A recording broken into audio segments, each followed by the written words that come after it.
Hello, আসসালামু আলাইকুম আপু ভাইয়েরা। আমি গরিব বলে সবার দরজায় দরজায় গেছি আমার ছেলেটার জন্য।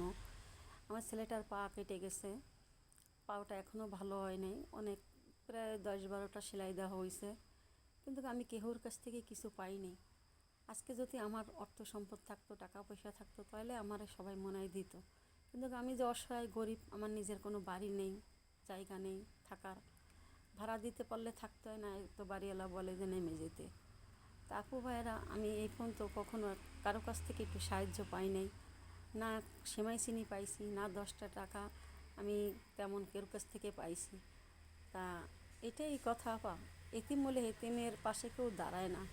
আমার সন্তানরা আজকে পাওটা নিয়ে অনেক ভোগ করতেছে, পাওটা অনেক পর্যায়টা অনেক খারাপ হয়ে গেছে, পাওটা পচে গেছে, কিন্তু আমি টাকার জন্য চিকিৎসা করতে পারি নাই। তা সাংবাদিক ভাই বোন, আপনারা যদি আমার ভিডিওটা দেখে থাকেন, আমার পাশে দাঁড়ান, আপনারা আমার বাচ্চারা সুস্থ করে দেন, ভালো করে দেন।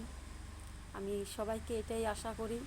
ভাই বোনেরা, তোমরা যেখানে যে আছো, প্রবাসী ভাই বোন, তোমরা যে যেখানে আছো, আমার ভিডিওটা যদি দেখো, আমার ভিডিওটা দেখতে পারো, তাহলে আমার পাশে দাঁড়াও, আমার আল্লাহর রাস্তায় সাহায্য করো আমার সন্তানটার জন্য। তোমাদের জন্য আমার সন্তানটা যদি বেঁচে যায়, আমি তোমাদের জন্য দোয়া করবো আল্লাহর কাছে। তোমরা আমার সন্তানটারে বাঁচায়ও, আমার পাশে থাকো, আমার বাচ্চাটা যাতে সুস্থ হয়ে যায়, তোমরা আমার সাহায্য করো আমার সন্তানটার জন্য।